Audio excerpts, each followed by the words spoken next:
सर्वांना मैत्रीपूर्ण जय भीम, नमो बुद्धाय.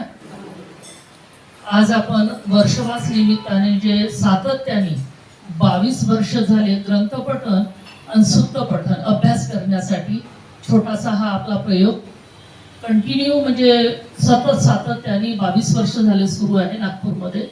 आणि प्रत्येक कोपऱ्यामध्ये आपण ते घेत असतो, ज्यांना जसं जमते त्या पद्धतीने. या अनुषंगाने आज आपण त्या वर्षवासाच्या निमित्ताने ही पण एक आपल्याला लक्षात आलं, एक सगळ्यांचं तुमचं सगळ्यांचं काम होतं आणि एक छोटंसं पुस्तक आपण पुस्तिका आपल्या पर्समध्ये असावी यासाठी काय करावं लागेल.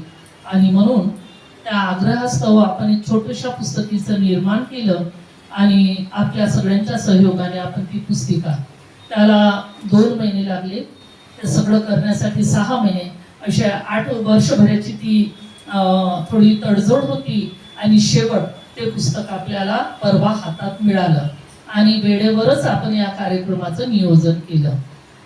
आणि त्या पद्धतीने आपल्याला आज हा म्हणजे या कार्यक्रमाला आपण सगळ्या छोट्याशा या कार्यक्रमामध्ये पाहुणे म्हणून आज आपल्याला लाभलेले आहेत.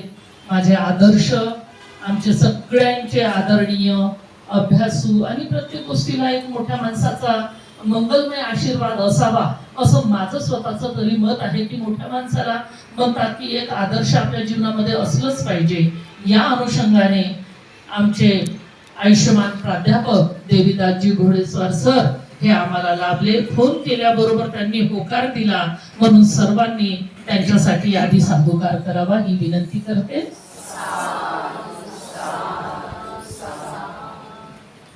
त्याच अनुषंगाने मी खूप आधीपासूनच तुम्हाला म्हटलं होतं, लेखिका म्हणून माझ्या डोक्यामध्ये एक असं नेहमीच साचलेलं होतं की चांगला अभ्यास आहे. मी जास्त तर वाचलं नाही. आयुष्यमती आमच्या सुजाता लोखंडे ताईंना मॅडमला मी तेवढं वाचलं नाही पुस्तकाच्या अंतर्गत, पण मी नेहमी त्यांचं पुस्तकाचं काय मर्म आहे याच्याकडे थोडंफार तरी डोकावून बघितलेलं आहे. या अनुषंगाने आम्हाला दुसऱ्या पाहुण्या मिळाल्या, आमच्या आयुष्यमती सुजाताताई लोखंडे मॅडम, आणि त्यांनी पण होकार दिला आणि बिलकुल त्या तंतोतंत वेळेचं पालन करून 11ला इथे पोहोचल्या. आणि आपलं सुद्धा स्वागत करतो साधुकाराने. आणि आपण त्याचबरोबर आम्हाला तिसरे पाहुणे मिळाले, त्यांनी सुद्धा ते दिल्लीवरून आता 3-4 दिवसच झाले मोठं वर्कशॉप घेऊन आले. आयुष्यमान गौतमजी डोंगरे, त्यांचं फार विदेशापर्यंत काम आहे आणि जास्त हायलाइट होत नाही, ते कधीच हायलाइट होत नाही. काम त्यांचं मोठं आहे, पण ते गवगवा ज्याला म्हणतात असं. मला त्यांची माझी भेट 2-3दा झाली. आयुष्यमान संकल्प खोब्रागडे ते माझ्याकडे घेऊन आले. पोरगा फार हुशार आहे आणि त्या अनुषंगाने आम्हाला तिसरे पाहुणे मिळाले. आम्हाला या छोट्याशा कार्यक्रमामध्ये आयुष्यमान गौतमजी डोंगरे सर, त्यांना मी विनंती करते की त्यांनी पण यावं. आमचे आदरणीय घोडेस्वार सरांनी आपलं स्थान ग्रहण केलेलंच आहे. आयुष्यमती आमच्या सुजाताताई लोखंडे यांनी सुद्धा आपलं स्थान ग्रहण केलेलं आहे. आयुष्यमान गौतमजी डोंगरे सरांना मी विनंती करते की त्यांनी पण यावं. यासोबतच अंधविश्वास निर्मूलन समितीचं सातत्याने कार्य करत राहतात आणि अंधविश्वासावर मोठी मात देत राहतात.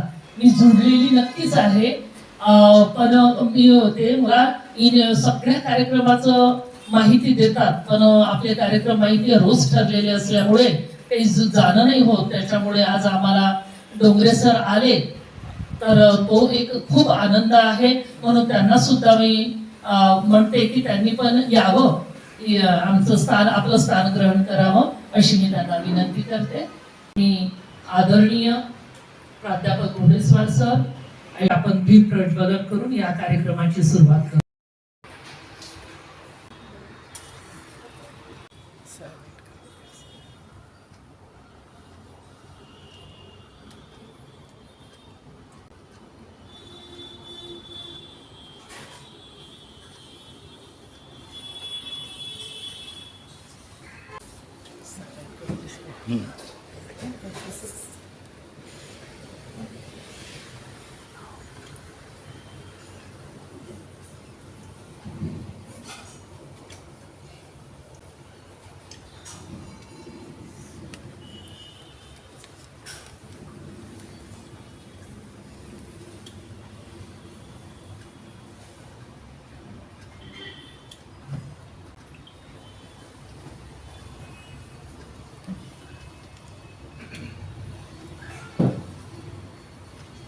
विनंती आहे, एका सुरामध्ये व्यवस्थित दोन्ही हात हृदयाजवळ व्यवस्थित आपलं बसून आणि छान त्रिशरण पंचशिलाला सुरुवात होत आहे.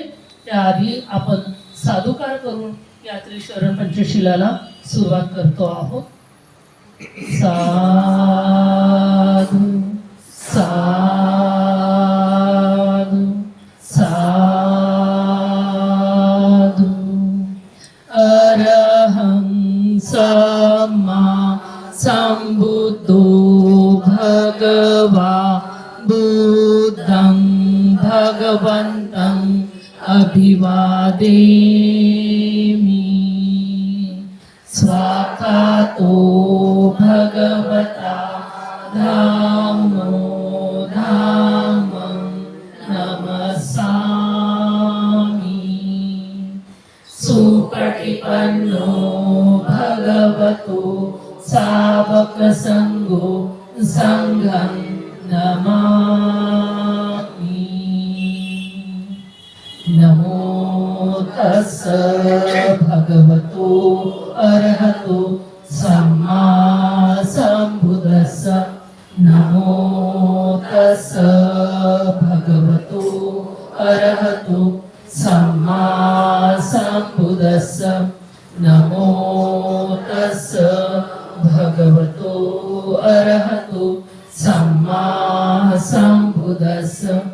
बुद्धं शरणं गच्छामि, धम्मं शरणं गच्छामि, संघं शरणं गच्छामि.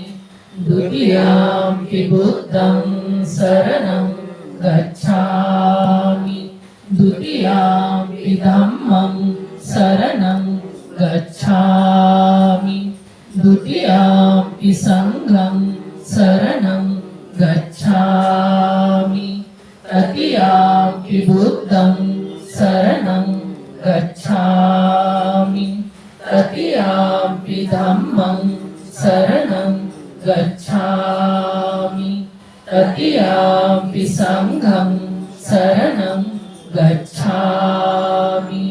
पानातिपाता वेरमणि सिक्खापदं समादियामि. अदिन्नदाना वेरमणि सिक्खापदं समादियामि. मुसावादा वेरमणि सिक्खापदं समादियामि. सुरामेरयमच्च अमादठाना वेरमणि सिक्खापदं समादियामि.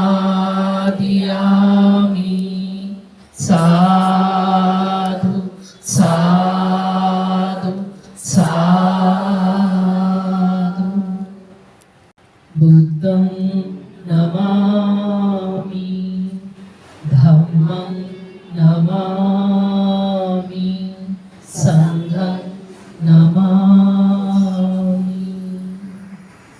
पाहुण्यांचे स्वागत करीत आहोत. सर्व वाचल्या पाहिजे, लक्ष ठेवायचं.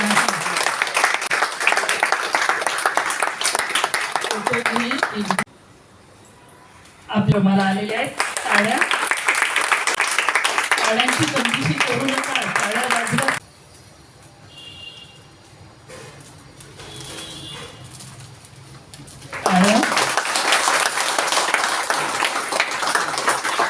द्यायचा हे काम करण्यात धन्यवाद. जमुना आई डगावकर यांचं मी शाब्दिक स्वागत करते. अरुण गडपाले सरांचं सुद्धा शाब्दिक स्वागत करते. त्यानंतर आयुष्मान रणजित घोडे यांचं सुद्धा मी शाब्दिक स्वागत करते. आणि आयुष्मान श्रीराम बनसोड सरांचं सुद्धा मी शाब्दिक स्वागत करते. मानकर सरांचं सुद्धा शाब्दिक स्वागत करते. आणि आवाज चॅनलचे म्हणजे धर्मपाल नेहमी आपल्या कार्यक्रमात आवाज चॅनल तात्पर्याने आणि धर्मपाल आणि बिना इन्व्हिटेशनचे आमचे बंधू भाऊ आमचे म्हणजे दादा सोबतच राहतात. मागच्या आम्ही गेल्या 5-6 वर्षाआधी मोठा कार्यक्रम केला तेव्हा शूट तुम्हीच केलं होतं. तर आमच्या संकोर दादा सुद्धा आपल्याला लाभलेले आहेत. आणि शाब्दिक तुम्हा सगळ्यांचं, माझ्या मैत्रिणींचं, ग्रुप मैत्रिणींचं शाब्दिक तुमचं सुद्धा मी मंगल मैत्रीद्वारा स्वागत करते. हा छोटासा कार्यक्रम आपला आणि या अनुषंगाने आज आपण स्वागत केलं पाहुण्यांचं. विशेष म्हणजे याबद्दल सरांपेक्षा मला नाही वाटत, आजच्या परिस्थितीतली गोष्ट करते की घोडेस्वार सरांना जेवढं नॉलेज असेल आम्हाला शून्य पण नाही असं मी म्हणेल. कारण की आपलं याच्यावर गांभीर्याचं वाचन अवकळपण सुद्धा नाही आहे.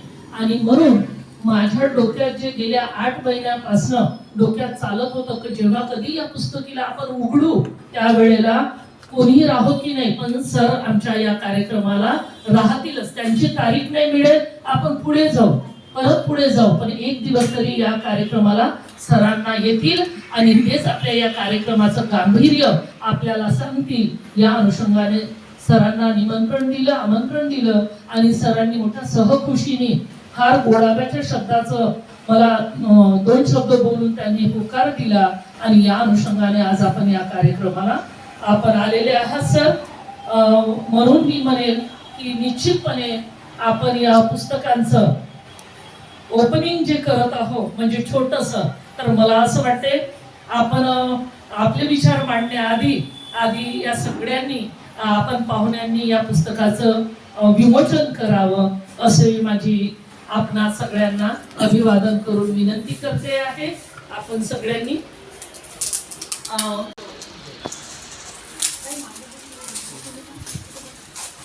सर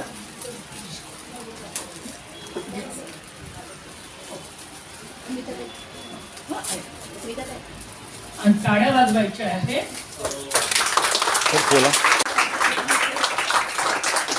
तीन प्रकारच्या टाळ्या आपल्या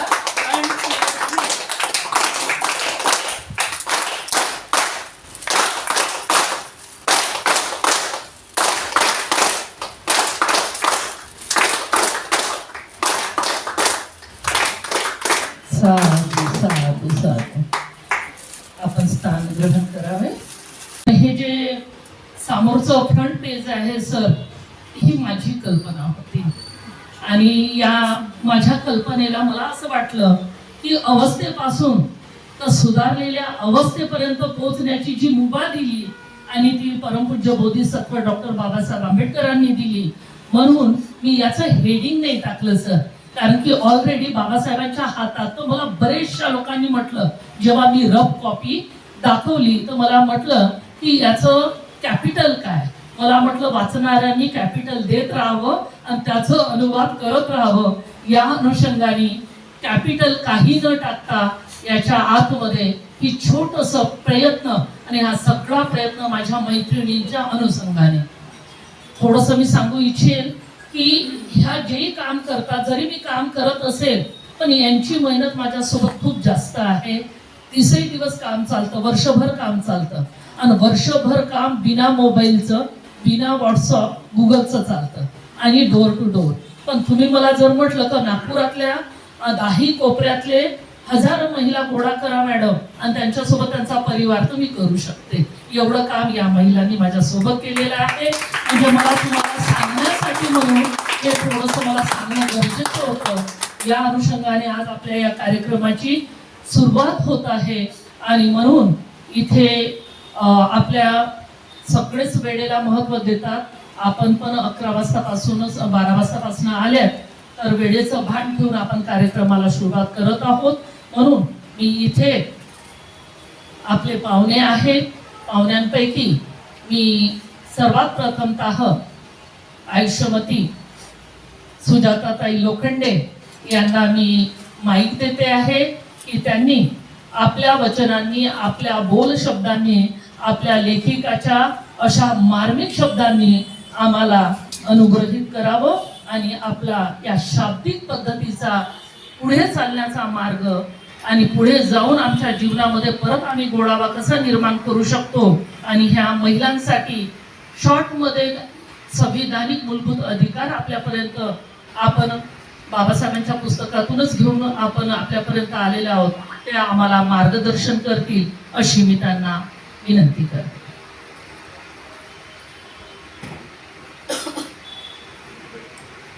जगाला शांतीचा संदेश देणारे महाकारुणिक भगवान गौतम बुद्ध, जागतिक कीर्तीचे महाज्ञानी, भारतीय संविधानाचे निर्माते, विश्वरत्न भारतरत्न महामानव परमपूज्य डॉक्टर बाबासाहेब आंबेडकर या विश्वविभूतींना मी धन्यवाद वंदन करते आणि पुढे जाते.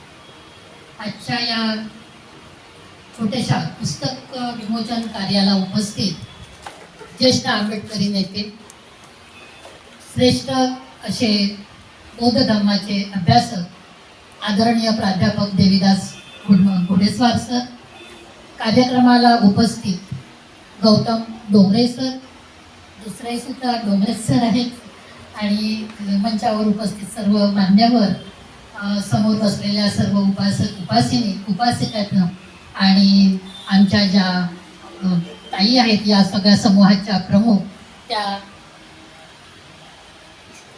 पुष्पाताई बौद्ध, बघा जवळच्याच लोकांचं नाव असं गोंधळामध्ये विसरल्या जातं.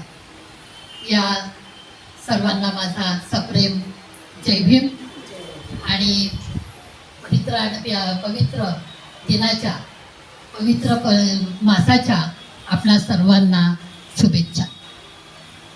त्याच्या आधी मी माझा थोडासा परिचय देते. मी सुजाता लोखंडे, निवृत्त परिचारिका आहे. 31 वर्ष आरोग्य सेवेमध्ये मी काम करून निवृत्त झाले. मला वाटते 2019ला मी निवृत्त झालेले आहे. सर्व्हिस काळामध्ये उत्कृष्ट अशा आरोग्य सेवेसाठी मला राष्ट्रीय फ्लोरेन्स नायटिंगेल या राष्ट्रीय पुरस्काराने सन्मानित करण्यात आलं होतं. आणि या सेवा काळामध्येच मी माझं नर्सिंग शोध अस्तित्वाचा हे आत्मचरित्र लिहिलं. आणि या आत्मचरित्राला हे नर्सिंगच्या इतिहासातलं पहिलं आत्मचरित्र आहे. या आत्मचरित्राला खूप गौरवलं. अनेक मान्यवर साहित्य संस्थाचे त्याला पुरस्कार प्राप्त झाले. आणि त्याच्यानंतर मग एक कादंबरी लिहिली आपल्याच समाजातील एका संघर्षमय जीवन जगणाऱ्या व्यक्तीची. त्याचं नाव आहे फुटपाथ ते नोटरी. फुटपाथवरून त्याचं आयुष्य सुरू झालं तर ते नोटरी आहे. आणि तिसरं पुस्तक लिहिलं मी सागर तळाशी. हे सर व्यक्तिचित्रणात्मक पुस्तक आहे माझं. अशा 3 साहित्य कृती माझ्या नावावर आहे. आणि बाकीचं सामाजिक आणि सांगायचं म्हणजे भारतीय बौद्ध महासभेचे मी शहर कार्यकारिणीवर उपाध्यक्ष आहे. अशी माझी काही ओळख आहे. फार छोटीशी ओळख आहे, छोटी व्यक्ती आहे. साहित्य क्षेत्रामध्ये मी राहते आहे. अजून उठून उभा राहायसाठी बरेच प्रयत्न करते आहे. काहीचं कार्य फार महान आहे, खूप महान. मला तर वाटते की जे काही करतात आहे ती एक प्रकारची ही साधना आहे. आणि जेव्हा आम्ही भाषणातून किंवा याच्यातून व्याख्यानातून सांगतो, भारतीय बौद्ध महासभेचे आमचे व्याख्यानमाला चालते, तर त्याच्यामधून आम्ही सांगतो की नाही, या मुळावरच घाव घातला पाहिजे. जी आपले संस्कार आहे, संस्कृती आहे, हेच त्याच्यामध्ये बिंबायला पाहिजे. आणि ताई हा एवढा मोठा ताफा घेऊन, म्हणजे महिलांचा ताफा, महिलाच ही खरं तर श्रद्धाळू, अंधश्रद्धाळू, संस्कार करणारी, ती रणरागिणी, मूल्याधिरिणी, ही सगळं म्हणजे एक स्त्री असते. इथे याच बघा सगळ्या स्त्रिया आहेत. विहारामध्ये जातो, स्त्रिया असतात, पुरुष कमी असतात. तर हा ताफा घेऊन ज्या काही चाललेल्या आहेत पुढे, तर हे फार महत्त्वाचं काम, फारच महत्त्वाचं. त्याला शब्दामध्ये नाही व्यक्त करता येणार असं महत्त्वाचं काम. आणि जे मला प्रत्येक वेळेस अपेक्षित असतं, प्रत्येक वेळेस हेच अपेक्षित असतं की स्त्रियांनी पुढे येऊन हे बुद्ध धर्माचे संस्कार, हा जो धम्म आहे, जगामध्ये सगळ्यात श्रेष्ठ असा धम्म आहे, हा सगळ्यात बिंबायला पाहिजे. प्रथम स्त्रियांनी स्वीकारावा, अंगीकारावा आणि आपल्या येणाऱ्या पिढीला, आपल्या मुलांना, आपल्या नातवंडावर त्याचे संस्कार करावे. तर त्याचं कार्य, ती महत्त्वाची एक धुरा जी आहे ती ताईंनी, आपल्या पुष्पाताईंनी आपल्या खांद्यावर घेतलेली आहे. आणि ताई हा सगळा ताफा घेऊन चालवत आहे. ताई आपलं खरं तर मी मनापासून अभिनंदन करते. आणि त्याचाच एक भाग म्हणजे ही पुस्तिका काढण्याचं त्यांच्या डोक्यामध्ये आलेलं असावं. कारण हे पुस्तक फार महत्त्वाचं पुस्तक आहे. खरं तर मला हे परवा ताई बोलल्या की ताई तुम्ही बोलाल का. नकार मला कळवता येत नाही, नाही म्हणता येत नाही, माझ्या पोशाख नाही, हा शब्द नाही. कितीही काही झालं तरी मी ते आव्हान स्वीकारते. ताईला मी शब्द दिला हो म्हणून. काल त्यांच्या भगिनींनी मला हे पुस्तक आणून दिलं दुपारी 12 वाजता. आणि काही व्यस्ततेमध्ये मी सायंकाळी वाचलं. पहिल्यांदा वाचलं, हातात घेतलं तेव्हा काय असेल या छोट्याशा पुस्तिकेमध्ये. काय असावं, का प्रकाशित केलं असेल. पण मग जेव्हा मी वाचायला गेले तेव्हा त्याच्यातलं मला एक एक मर्म, एक एक धागा असा उलगडत गेला आणि मी त्याच्यामध्ये कधी गुंतत गेले मलाही कळलं नाही. तर ताई या छोट्याशा पुस्तकामध्ये एक चांगली ताकद तुम्ही निर्माण केलेली आहे. आणि आज बुद्ध धर्माच्या अनुषंगानं जर बोलायचं झालं, ज्याचं काम तुम्ही करता आहात, तर हा बुद्ध धर्म हा जगामध्ये फार महत्त्वाचा असा धर्म आहे. या बुद्ध धर्मामध्ये मंगल मैत्री, हा बुद्ध धर्म मंगल मैत्रीचा आपल्याला संदेश देतो. स्त्री पुरुष समानता आपल्याला शिकवतो आणि अहिंसा तर या धर्माचं एक मर्म आहे किंवा एक आपला गाभा आहे अहिंसा. आणि जगामध्ये हा धर्म आज इतका प्रचलित आहे, त्याच्यावर आज इतकं संशोधन होत आहे की कुठल्याही धर्मावर इतकं संशोधन होत नाही. आजची जी तरुण पिढी आहे ती विज्ञानिक दृष्टिकोनातून याचा विचार करते आणि याचा स्वीकार करते, याचा अंगीकार करते, तुलनात्मक दृष्ट्या अभ्यास करून ते पुढे जाते. आज आपण समाजामध्ये बघतो आहोत किती हिंसा वाढलेली आहे, किती क्रूरता वाढलेली आहे. हिंसा, अत्याचार, अन्याय, स्त्रियांची विटंबना, या पवित्र याच्यामध्ये ते शब्दसुद्धा आपल्याला उच्चारता येऊ नये इतकं स्त्रियांचं विटंबन समाजामध्ये चाललेलं आहे. अन्याय, अत्याचार, भ्रष्टाचार या सगळ्याच गोष्टी ज्या नको आहेत त्या गोष्टी आज सातत्याने घडत आहेत आणि घडताना त्याची जी परिसीमा कळस गाठलेला आहे हे अलीकडे झालेल्या अनेक घटनांवरून आपल्याला कळते. आणि हे जर कुठे थांबवायचं असेल तर मला वाटते बुद्ध धर्माशिवाय पर्याय नाही. तोच धर्म आपल्याला तारू शकते. आणि मी म्हटलं ना की मुळावर घाव जो घालायचा आहे, संस्कार कुठल्याही धर्माचे असतो मला वाटते त्याचा मूलभूत पाया एकच आहे, बेसिक तत्व एकच आहे. तर त्यापेक्षा जे प्रभावी असं तत्व आहे 5 पंचशिलाचं, ते बुद्ध धर्मामध्ये दिलेलं आहे. आणि हे 5 पंचशील आपण जर स्वीकारले तर एक चांगला नागरिक आणि चांगला समाज, चांगला देश आपण घडवू शकतो. आणि हे सगळं हे करताना पुष्पाताईसारखे जेव्हा महिला पुढे येतात तेव्हा त्यांचं सगळ्याच तळागाळातून, सगळ्याच याच्यातून साहित्यिकांनी, ज्येष्ठांनी, अभ्यासकांनी त्यांचं खच्चीकरण न करता हे कौतुकच करायला पाहिजे. या पुस्तकाच्या माध्यमातून एक मला इथं सांगावं वाटते की या पुस्तकाची सुरुवात जी आहे, मुखपृष्ठ खूप सुंदर आहे, त्याबद्दल मी नंतर बोलते शेवटी. पण याची सुरुवात जी आहे, जे भारतीय संविधान जे आपल्यासाठी अत्यंत संवेदनशील आहे, त्याची प्रारंभिक सुरुवातच त्याच्या प्रस्तावनेतून किंवा त्याच्या उद्देशिकेपासून ताईंनी सुरू केलेली आहे. आणि त्याच्यामध्ये नुसतं सुरुवात नाही तर त्या प्रत्येक शब्दाचा अर्थ, म्हणजे त्यांनी फार विचारपूर्वक हे पुस्तक काढलं. मला तर पहिल्यांदा वाटलं की हे पुस्तक ताईने लिहिलं की कोणी लिहिलं, की या सगळ्या समूहाने मिळून संग्रहितले काय हेच कळत नव्हतं. पाठपोट सगळं पलटलं मी, पण त्याच्यावर कुठे लेखिकेचं नावही नव्हतं. मला वाटते ताईच्या म्हणण्याप्रमाणे वाचकांनी ठरवावं, पण मला असं वाटतं ताईच तर त्याला एक चांगलं असं समर्पक शीर्षक दिलं असतं तर त्याचं एक सुंदर पुस्तक म्हणून आपण शीर्षकाचं एक चांगलं असं पुस्तक म्हणून आपण त्याची गणना केली असती. तसंही त्याचं म्हणजे एक चांगलीशी साहित्यकृती, पूर्ण पुस्तकाला एक पूर्णवृत्ती शीर्षकानं येतं. साहित्यकृती म्हणण्यापेक्षा एक पूर्णवृत्ती येतं शीर्षकाने, तर ते पूर्णरूप त्याला आलं असतं. ते थोडंसं शल्य मला आहे, पण तुमचा विचार वेगळा आहे त्याचा सुद्धा मी इथे स्वीकार करते. तर मैत्रिणींनो, याची सुरुवात जी आहे ती त्याच्या संविधानाच्या उद्देशिकेपासून सुरू झालेली आहे. प्रत्येक शब्दाचा अर्थ त्यांनी त्याच्यामध्ये सांगितलेला आहे. संविधान काय असतं, संविधान कसं तयार झालं, संविधानाला त्यांनी तिथे आईची उपमा दिली. हा भारत देशामध्ये सगळे धर्म, जाती, पंथ एकोप्याने नांदतात आणि सगळ्यात मोठी लोकशाही या भारतामध्ये नांदते आहे. तर जसं आई सगळ्या लेकरांना एकत्र घेते, सगळे कोणामध्ये भेदभाव करत नाही, तसंच या देशामधले जे कोणी चालक मालक जनक आहेत त्यांनी सुद्धा भेदभाव करू नये, सगळ्यांनी एकोप्याने राहावं, सगळ्यांना एक चांगली ट्रीटमेंट, एकसारखी ट्रीटमेंट मिळावी, हा उद्देश त्यामागचा आहे. आणि म्हणून त्यांनी एक सुंदर अशी आईची उपमा याच्यामध्ये दिलेली आहे. त्याच्यामध्ये एकूणच स्वातंत्र्य, समता, बंधुता, न्याय आणि संविधानाचा मूलाधार कसा आहे हे सांगण्याचा पूर्णपणे त्यांनी प्रयत्न केलेला आहे.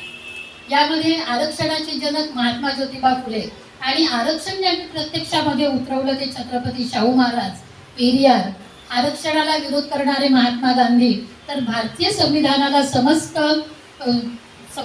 त्या समस्त दीन दलितांना त्यांच्या हक्काची, कर्तृत्वाची, त्यांच्या मूल्याधिकारांची त्यांची मोहर उठवणारे डॉक्टर बाबासाहेब आंबेडकर यांच्यापर्यंतचा मागोवा या छोटे काणे पुस्तकामध्ये ताईंनी घेतलेला आहे. मंडलायोगाचा विशेष याच्यामध्ये उल्लेख आहे. याच्यावरून असं लक्षात येतं की ताईचा सुद्धा अभ्यास काही कमी नाही आहे. ताईचं सुद्धा वाचन आहे, अभ्यास आहे.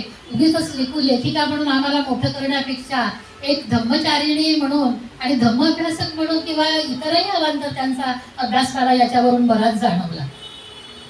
शैक्षणिक धोरणा म्हणजे बारीक बारीक गोष्टी त्यांनी इथे टिपलेल्या आहेत. भारतीय शासनाच्या शैक्षणिक धोरणामुळे मागासवर्गीयांच्या शिक्षणावर कसा परिणाम झाला त्याची एकूण एक टक्केवारी त्याच्यामध्ये नमूद आहे. आपले मुलं IPS, IAS किंवा NDA मध्ये वगैरे या अशा उच्च पदस्थ नोकऱ्यांना का जात नाही, कुठल्या गोष्टी त्याच्यासाठी कारणीभूत आहेत त्याची सुद्धा बारीक बारीक टिपणं मला त्याच्यामध्ये दिसलेली आहे. संविधानामध्ये महिलांसाठी विशेष अधिकार, स्वतंत्र कायदे आणि गुन्हेगारांना विविध कलमांतर्गत होणाऱ्या शिक्षा यांचा सुद्धा समावेश या पुस्तकामध्ये झालेला दिसतो. म्हणजे ती कलम म्हणजे ताईला काही कलम पाठ नसतील पण ते सुद्धा त्यांनी कुठून तरी अभ्यासून या पुस्तकामध्ये टाकलेले आहे. बाबासाहेब महिलांच्या सन्मानासाठी किती जागरूक होते हे त्यांचा भाऊ बळीराम याचं एक उदाहरण त्यांनी इथे दिलेलं आहे की बळीराम मिल कामगार होते आणि त्यांचा अपमान, एका स्त्रीचा अपमान त्यांच्या हाताने होतो आणि बाबासाहेब त्याच्यावर रागवतात आणि त्याला घरून हाकलून देतात. हे सुद्धा उदाहरण त्यांनी इथे दिलेलं आहे. बुद्धकाळ आणि मनुकाळ याच्यामध्ये जी स्त्रियांची स्थिती होती त्याची तुलनात्मक मांडणी सुद्धा म्हणजे मागे इतिहासामध्ये जाऊन मनुकाळादी बुद्ध काळामध्ये स्त्रियांचे हक्क, अधिकार आणि दोघांची तुलनात्मक मांडणी ताईंनी याच्यामध्ये खूप चांगल्या रीतीने केलेली आहे. आणि शेवटी महिलांचा विकास हा फक्त आणि फक्त बाबासाहेब यांच्या प्रेरणेनेच झालेला आहे, दुसरं तिसरं कोणीही नाही.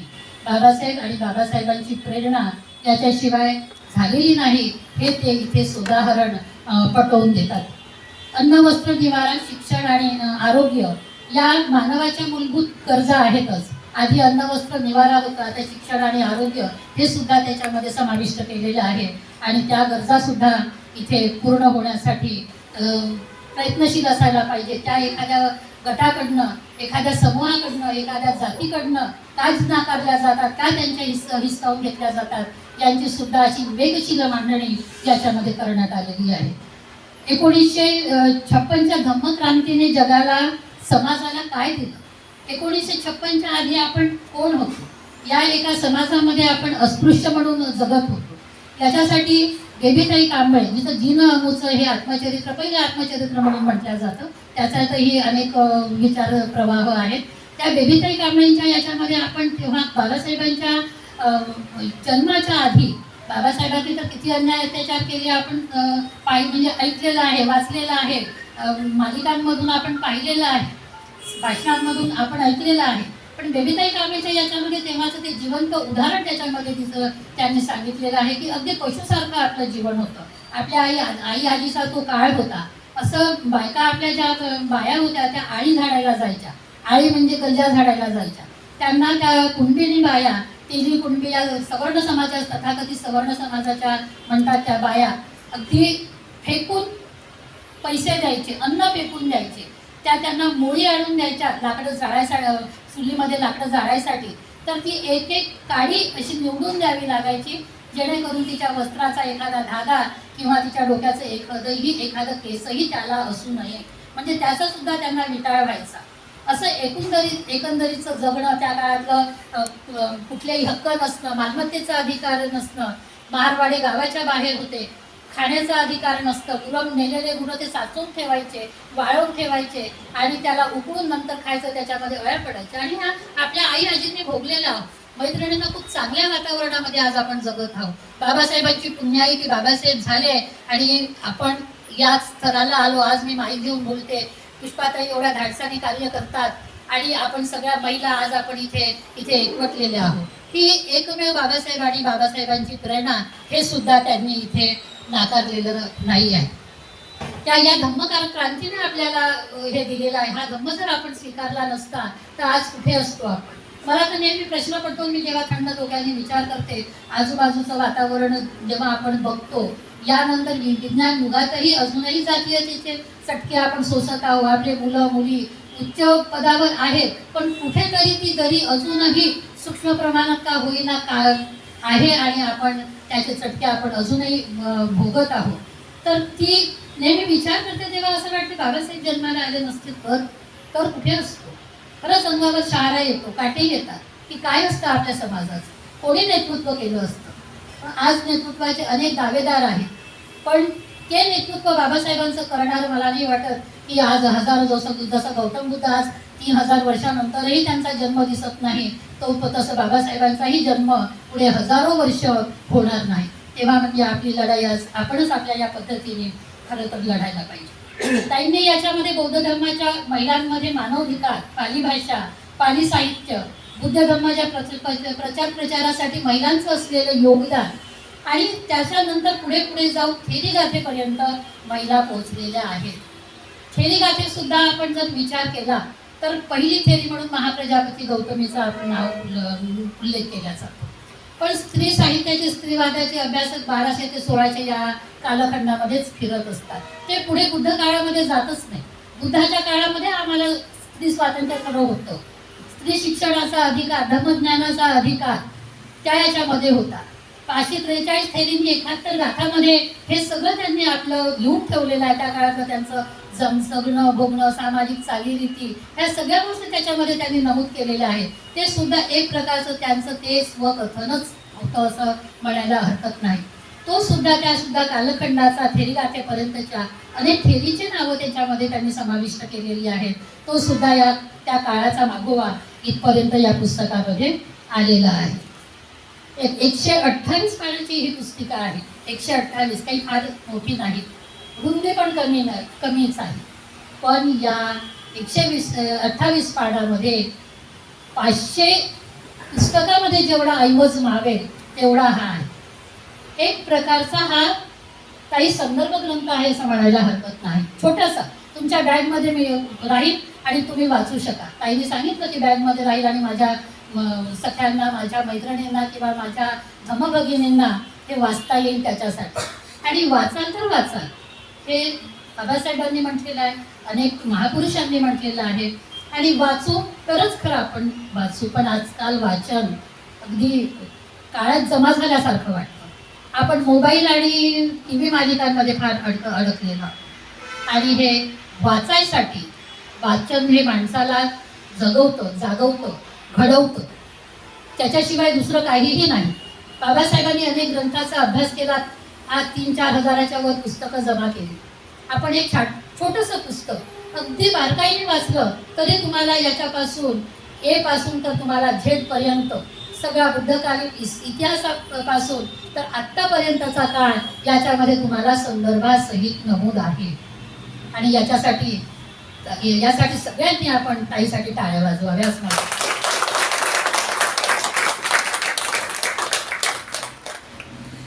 आणि या पुस्तकात मी आधी जसं म्हटलं तसं काही एखादं खरंच छोटंसं शीर्षक दिलं असतं तर याला नाही एक चांगलं पूर्ण पुस्तक म्हणून त्याची गणना झाली असती. पण आपण याच्यातलं साहित्य मूल्य जाणण्यापेक्षा साहित्य याला नाहीच पण ही फार मोठी वैचारिक ठेवा आहे, त्याचं सांस्कृतिक मूल्य जाणून घेऊया. आणि आपण ते प्रत्येकीने हे आपल्याकडे संग्रही ठेवा, वाचा आणि याला सतत वाचत राहा. जोपर्यंत यातल्या सगळ्या गोष्टी आपल्या मेंदूवर कोठल्या जात नाही तोपर्यंत सातत्याने ते वाचत राहा एवढं बोलते. आणि मी आपली रजा घेते. मला काही म्हणजे समजलं इथे येऊन आपल्यासमोर बोलण्याच्या पात्रतेचं समजलं त्यासाठी मी काहीचे पुन्हा एकदा आभार मानते आणि आपली रजा घेते. जय भीम, जय भारत, नमस्कार. मला तेच तुमच्यापर्यंत मला तेच म्हणायचं होतं की मी शीर्षक देणारी कोण, मी कोण. मला तेच म्हणायचं होतं, मी ज्या 37 वर्षापासून काम करते हा त्याचा सारांश आहे असं मी म्हणेल. कारण की मी कधी लिखाणामध्ये डोकं घातलं नाही, कधी काही नाही. हा फक्त माझा काम करण्याचा आणि जेव्हा जेव्हा मला समाजापर्यंत शब्द पोहोचवायचे होते, बाबासाहेब बुद्ध पोहोचवायचे होते, तेव्हा तेव्हा जे मी वाचन केलं त्याचाच हा संग्रह आहे. बाकी माझ्या जवळचं माझं काही नाही. आणि या महिलांची काम करण्याची तळमळ पाहून हे पुढे कसं जाईल. आणि तुम्ही खूप सुंदर पद्धतीने वाचलं, म्हणजे याला म्हणतात अभ्यासू महिला. जेवढे तुम्ही बोलल्या ते पटकन माझ्या लक्षात आलं की तुम्ही पूर्ण पुस्तक वाचलं. म्हणजे वाचणारे लोक असे असतात की तंतोतंत ती गोष्ट समजतात की तुम्ही जेवढं. पण बघा, तोच असतो लिखाण आणि अभ्यास करणाऱ्या व्यक्तीचा की 4 महिने ते लिहायला करायला लागले, तुम्ही बिलकुल ते किती कमी मिनिटात मांडलं. याला म्हणतात हा अभ्यास. आणि निश्चितपणे मला परत तुमच्या या बोलण्यातून परत प्रेरणा मिळाली की शीर्षक असतं तर आणखी बरं. तर शीर्षक मी माझ्या मदतीने तुम्हाला सांगेल मॅडम, माझं शीर्षक हेच मी ठेवलं, माझ्या मनाचं शीर्षक. पण आमच्यामध्ये एवढे विद्वान व्यक्ती आहेत ज्यांचा मी परिचय यासाठी नाही दिला. मी म्हटलं छोटा कार्यक्रम आहे, बरोबर आहे. आणि आपलं आजकाल म्हणतात की आपला परिचय आपण नाही द्यावं. पण माझं असं मत आहे, सर मला माफ कराल, की आपला परिचय आजकाल आपणच द्यावं, ही वेळ आलेली आहे. तोपर्यंत बाबासाहेब पुढे जाऊ शकतील नाही. असा छोटासा अभ्यास माझाही आहे. आणि म्हणून खूप सुंदरताई तुम्ही आल्या आणि आम्हाला इतकं चांगलं प्रबोधन केलं. आणि महत्वाची गोष्टी की तुम्ही म्हटलं की वाचाल तर वाचाल. म्हणजे मला असं वाटतं माझ्या मैत्रिणींना एवढं कळलं असेल की वाचा तर वाचा, बरोबर आहे. आणि मी खूप याच्या मागे लागत राहते, रोज रागावती थोडीशी की लिहायची सवय टाका, काहीतरी लिहा, हातबोट तरी दाखवा. आणि याच्या मध्ये मी फार कठोर आहे यांच्यासोबत की तुम्ही लिखाण करणं शिका. खूप सुंदर पद्धतीने आपण ताई आमच्या वाचनाचं आणि आमच्या ह्या छोट्याशा पुस्तिकाचं ही यांची मेहनत आहे. आर्थिक मानसिक मदत आहे यांची आणि खूप मदत आहे. आणि या अनुषंगाने आज आपण इथे आलात आणि आम्हाला अनुग्रहित केलं आपल्या चांगल्या शब्दाच्या मांडणीने. आपले मी मनापासून सर्वांच्या वतीने साधुकार करते. यानंतर आमच्या आले आहे सर, तर मला असं वाटते आपली परवानगी घेऊन मी 5-5 मिनिटं तरी आपली सरांची मला परवानगी मिळालेली आहे. आणि त्या परवानगी म्हणतात बरेच ठिकाणी महिलांना मान नाही मिळत, आणि माझाही याच्यावर कटाक्ष आहे. नेहमी मंचावर 15-20, 10-15 जेट्स असतात पण महिला एकच दिसते. आणि म्हणून मी सगळ्यात आधी तुम्हाला बोलायसाठी म्हटलं की महिलांचं रिस्पेक्ट आणि पुरुषांनी पण करावं, कारण की समतेचा हा संदेश आहे. आणि बाबासाहेबांनी बुद्धांनी मी त्याच्यात लिहिलेलं आहे की बडी रामाने जेव्हा अपमान केला छोट्याशा मिल मजदुराचा, तो बाबासाहेबाचा तो कठोरता. आणि ते बाबासाहेबांना जेव्हा वाचतो तेव्हा लक्षात येतं की बुद्धांनी तर 7वा रत्न म्हटलं, पण बाबासाहेबांनी आणि अशोक सम्राटांनी संघमित्राला श्रीलंकेला पाठवून इतका मोठा महिलांचा सन्मान केला. तर आपल्या समाजातही ते मर्म जात राहतो. आणि म्हणून आपण ताई, आपण इतकं सुंदर आम्हाला शब्दांनी मांडणी करून सांगितलं. निश्चित माझ्या महिला या पांढर शुभ्र कपड्यामध्ये आणि चांगल्या चित्तामध्ये ते घेतीलच, हा माझा पूर्ण विश्वास आहे. यानंतर मी आयुष्यमान डोंगरे सर, अंधविश्वास निर्मूलन समिती, 5 मिनिटं तरी आपण आम्हाला म्हणजे आपलं उद्बोधन द्यावं आणि त्याच्यातून आम्हाला प्रेरणा मिळावी अशी आमची इच्छा आहे. आणि म्हणून आपण आम्हाला अनुग्रहित करा. तथागत भगवान गौतम बुद्ध, परमपूज्य डॉक्टर बाबासाहेब आंबेडकर, आदरणीय मंचावरील साथी आणि पुढे बसलेले माझे साथी आणि बहिणींनो, आज अनायसे हा प्रसंग आला. मी तुमचा कार्यक्रम आज पुस्तक अनावरण म्हटलं, अनावरण आहे पुस्तकांचं आणि पुष्पाताईंनी लिहिलेलं पुस्तक आहे, तर मी म्हटलं की मी येतो कार्यक्रमाला. आणि मला ती उत्सुकता होती की तुम्ही लोक लिहत आहेत म्हणजे मोठी गोष्ट आहे. पुष्पाताईंनी सांगितलं 37 वर्ष मी या क्षेत्रात काम करतो आणि त्या क्षेत्राचं कामाचं ते हे पुस्तक आहे, ते परिचय आहे तो.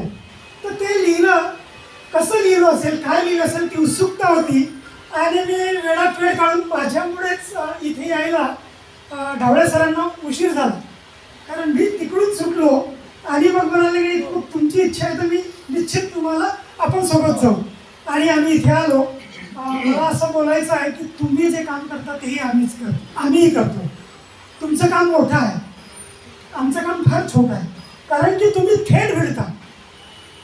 आता एक उदाहरण म्हणजे थोडंसं 2 मिनटं घेतो की तुम्ही जेव्हा दीक्षाभूमीला स्टॉल लावला होता, आमचं काम चालू होतं, जेही कार्यकर्ते गेले तर फोन करायचे की इथे पुष्पाताईचा स्टॉल आहे आणि ते काम करत आहेत बा.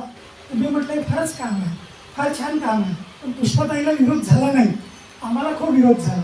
कारण आम्ही अंधश्रद्धा निर्मूलन समिती जेव्हा स्थापन केली ते म्हणाले कशाची काय गरज आहे अंधश्रद्धा निर्मूलन समितीची. इथे 1956 सर्व सोडलेलं आपण 22 प्रतिज्ञा, हेच तर त्याचा इलाज आहे. मग हे करायची काय आवश्यकता आहे तुम्हाला. असं खूप आमच्या मागे सर्व विद्वान मंडळी लागून मी म्हटलं की हे बोलतात हे एकदम ॲक्च्युअली खरं आहे आणि आपण आता हे काम बंद करायला पाहिजे. आम्ही 8-10 मित्र होतो, नोकरी करून हे काम करायचे. तर तेव्हा सायंकाळी रोज 10 नंबर पुलावरती भेटायचे. तर मी म्हटलं की हे काम बंद करू, कारण 1956ला दीक्षा घेतल्यानंतर अंधश्रद्धा निर्मूलन करण्याची आपल्याला काय गरज आहे. हे गरज अजिबात नाही आहे. आपले जे मित्रमंडळी सांगतात, साहित्यिक सांगतात, मोठे मोठे लोक सांगतात, तर हे अगदी योग्य आहे. मी असा प्रस्ताव आमच्या 10-12 लोकात मांडला. तर ते म्हणाले की हरकत नाही आहे, आपण अजून याचं पाहू आणि त्याच्यानंतर बंद करून देऊ. पण झालं असं उलटं की लोकांना माहीत झालं की अंधश्रद्धा निर्मूलन समिती तिथे काम करते, तिथे कोण कोण काम करतात, केसेस यायला सुरुवात झाली. आता काम आल्याच्या नंतर विक्तू बाबा झाले एकाच्या अंगामध्ये, तथागतही आले एकाच्या अंगामध्ये. मग ह्या अशा केसेस यायला लागले ना, आम्हाला सांगायला लागले की त्याचा काहीतरी इलाज करा. कुठे कोणाच्या अंगात येत आहे, कोणाच्या अंगात भूत येत आहे, विहारातच भूत येत आहे. आपल्या इंदोऱ्याच्या विहारात भूत आहे, तिथे प्रार्थनेला बसले तर आपलेच दात आपलेच वोट, असं तो प्रसंग आला. आणि मग बाकी आमच्या साथी म्हणायला लागले की अंधश्रद्धा निर्मूलन डोंगरे साहेब, अंधश्रद्धा निर्मूलन समितीची गरज आहे की बंद करायची आता बोला. कारण सर्व लोक मिळून आम्ही जायचो. एक तर भिक्खूच होते स्वतः, त्यांनी त्याच्यानंतर चिवर उतरवलं आणि चिवर उतरवल्यानंतर घरातच म्हणायचे की इथेच आमच्या घरामध्ये रोज हे आमची आई, स्वतःची आई आमच्या ते वर राहायचे नाही खाली राहायचे. म्हणाले की आमच्या घरात राग घालते आणि आमचे पोरं बाळं बिमार पडतात. मग आता ती केस जेव्हा येते तर 10 समितीचे जे लोक आहेत ते सर्व लोक आपण चर्चा करून तिला पुढचं काहीतरी आकार देतो. तो आकार देत होतो आम्ही. तर तेव्हा सारे लोक म्हणायचे मग आता मी टार्गेट झालो की बंद करायची का.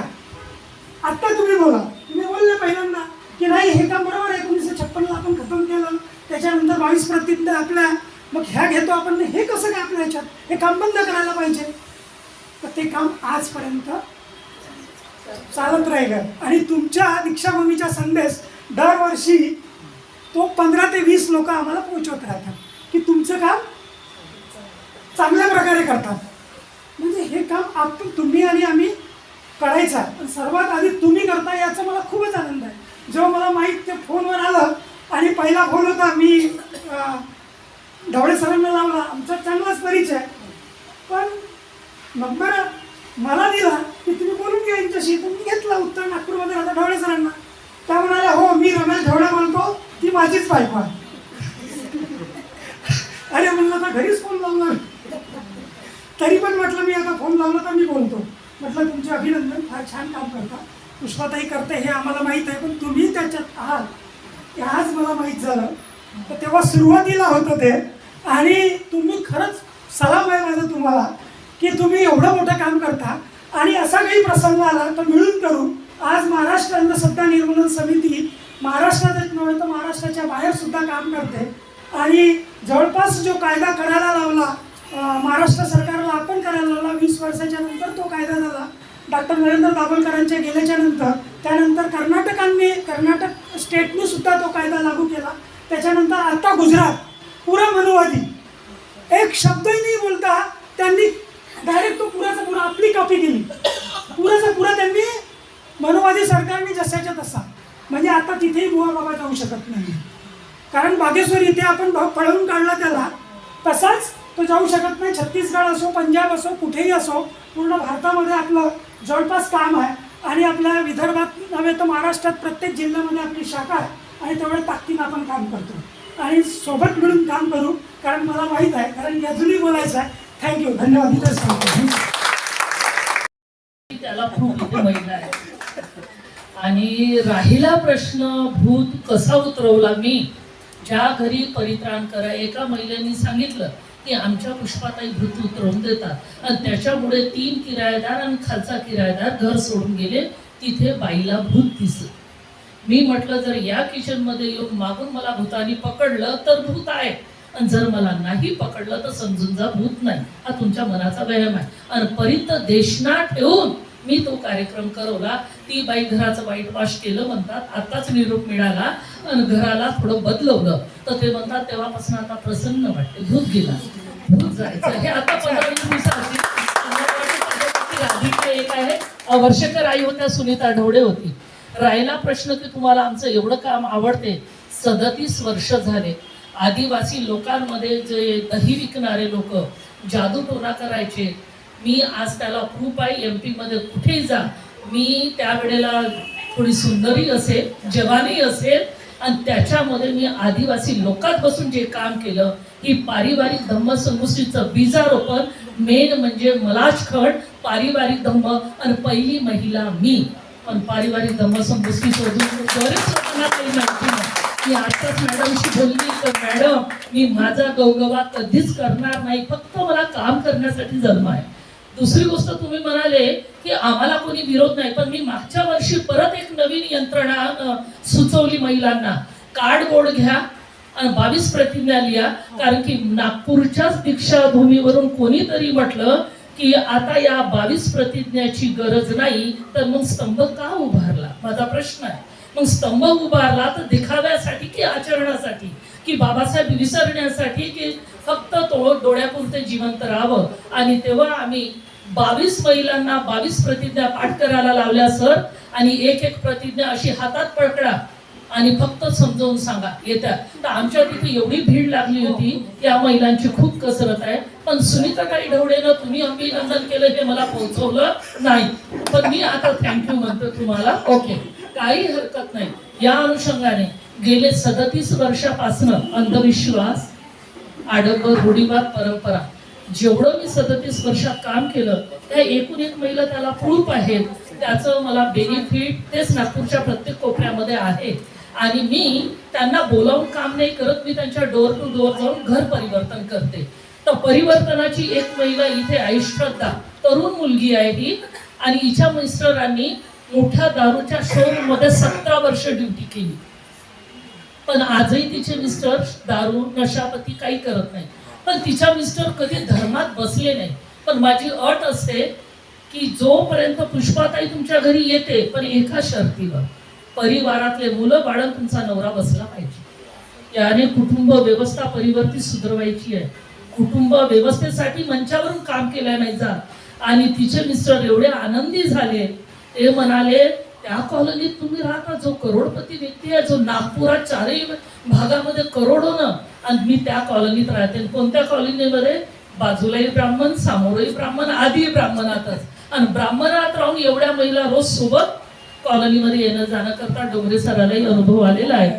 म्हणून मला सांगण्याचं तात्पर्य ही तारीफ नाही, पण हे काम आहे. आणि म्हणून मी मंचावर जास्त दिसत नाही, मी गुगल फेसबुकवर नाही दिसत, पण प्रत्येक दारोदारी जा, मी तुम्हाला नक्कीच दिसणार आहे. या अनुषंगाने डोंगरे सर आम्ही तुमच्या सोबतच आहोत, प्रश्नच नाही. आणि जेव्हाही कधी पडलं तर मी तुम्हाला बोलले होते की सर मला आजीवन सदस्य बनवून टाका. आणि कारण की तेव्हा मलाही कळलं की काम फार छान आहे आणि खूप सुंदर. यानंतर आमच्या मनामध्ये आयुष्यमान श्रीरामजी बनसोड सर, मला वाटते सरांना 2 मिनिटं तरी आपले आशीर्वाद म्हणून. पण माझी अशी विनंती आहे, श्री शब्द काढून आणि राम काढला तर विश्राम, तर आम्ही विश्राम करू शकतो कुठे पण. पण बाबासाहेब म्हणतात पुच्छ लोक हटाना चाहिए. जातीविहीन, वर्णविहीन, धर्मविहीन समाजाची स्थापना करणं, बरोबर, हे संविधानिकच पॉईंट असेल बहुतेक. मी एवढी विद्वान नाही, पण काही होत नाही. पण पूर्ण बुद्धिझमच लिहितात, पूर्ण बुद्धिझम सांगतात. म्हणून म्हणतात नावात नका जाऊ, कर्मात जा, कामात जा. तर जाती से कोई ब्राह्मण नाही होता, न जाती से कोई कुशल नाही होता. आणि म्हणून कर्माने मोठा होतो. असे आमचे आयुष्यमान श्रीरामजी बनसोड सर आम्हाला त्यांचे आशीर्वाद म्हणून आपल्याला 2 शब्द ते आपल्यापर्यंत पोहोचवतील आणि अनुग्रहित करतील अशी मी त्यांना विनंती करते. बनसोड सर. धन्यवाद मॅडम. तथागत बौद्ध, तथागत भगवान गौतम बुद्ध आणि परमपूज्य डॉक्टर बाबासाहेब यांच्या प्रतीने सर्व माझे वंदन. आजकाल अकाली पाऊस येतो ना, कधी सकाळी येतो कधी रात्री येतो. आजकाल म्हणतो अकाली पावसाचं वातावरण खूप चालू आहे. माझं पण आज अचानक येणं झालं अकाली, आणि अकालीच माझं मला बोलायला सांगितलं. ताई खूप धन्यवाद. आता पुष्पाताईचं काम सगळ्यांनाच माहीत आहे, त्यात जास्त काही, परंतु मी त्यांना खरं म्हणजे आंदोलनात पाहिलं त्यांचं काम, अंबाझरीचं आंदोलन, आणि त्या प्रत्येक वेळेस मी त्यांना ऐकत होतो. तेव्हा त्यांच्या विचाराची खोली मला माहीत झाली, आणि त्या विचारापेक्षा त्यांचं प्रत्यक्ष ग्राउंड लेवलचं काम आहे. त्या कुठे अशा फेसबुक त्यांनी सांगितलं ते कुठे असे दिसणार नाही, पण तुम्हा इतक्या संख्येनं महिलांना जोडून ठेवणं आणि विज्ञानवाद जो बाबासाहेबांचा तो रुजवणं, हे खूप मोठं काम. आणि हे कोणाची बसची गोष्ट नाही, पण त्या काही तुम्हाला घेऊन एक संघटित करण्याचं काम, बाबासाहेबांच्या विचाराचं काम हे फार महत्त्वाचं. तुम्हाला दीर्घायुष्य लाभो, या कामामध्ये सातत्यानं तुम्ही प्रयत्नरत राहो अशी आमची सगळीच्या या प्रसंगी मी व्यक्त करतो. ताईंचा उल्लेख मी खेड्यापाड्याने जातो तिथे विचारलं, मग दस्तगीरला गेलो तिथं विहारास सहज विचारलं इथं कोणी येतं की नाही. त्यांचं नाव जेव्हा ऐकलं तर माझी कॉलर टाईट होऊन गेली. असं माझी ताई इथे पण पोहोचत्या. तर असं महत्त्वपूर्ण काम करत आहे. खरं म्हणजे आज मला यायचं, मला काल सरांनी देवदास भोळेसर सरांनी सांगितलं की मी तुमच्या परिसरात येतो, आणि त्यांना ऐकण्याचं कोणी अवसर सोडेल का, म्हणून मी म्हटलं जवळच आहे तर हा अवसर आपण का सोडायचा. आणि तसं तुम्ही या छोट्या छोट्या सभा असेल ना, या घराची किंमत वाढवली, आणि या छोट्या सभातून तुम्ही समाज प्रबोधन करता. तुमच्यासोबत तुमचे मिस्टर साथ देतात तुम्हाला, त्याच्यामुळे तुम्ही मोठ्या झाले.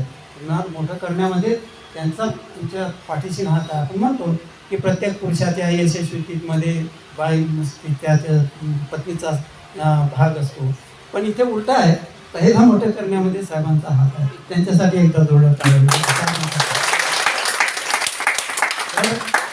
तुम्हाला मी वेळ न घेता, मला 2 मिनिटं दिली होते, मी वेळ न घेता आपल्या सगळ्यांना मंगल कामना करतो. आपल्या सगळ्यांचं कार्य सतत चालू राहावं अशी मी अपेक्षा करतो. इथे सांगतो. धन्यवाद. फिरवला, माझं पटकन डोकं चाललं, ही काहीतरी मला नशा देऊन, पाय वित्तू बाबा किती प्रामाणिक आहे, आणि मी बेहोश होईल म्हणून काहीतरी मला सुंगवलं. तर मी उलट्या दिशेनं जायला लागली, हात धुण्याकडे सर. तर माझ्या महिला म्हणाल्या उलट्या कुठे चालल्या ताई.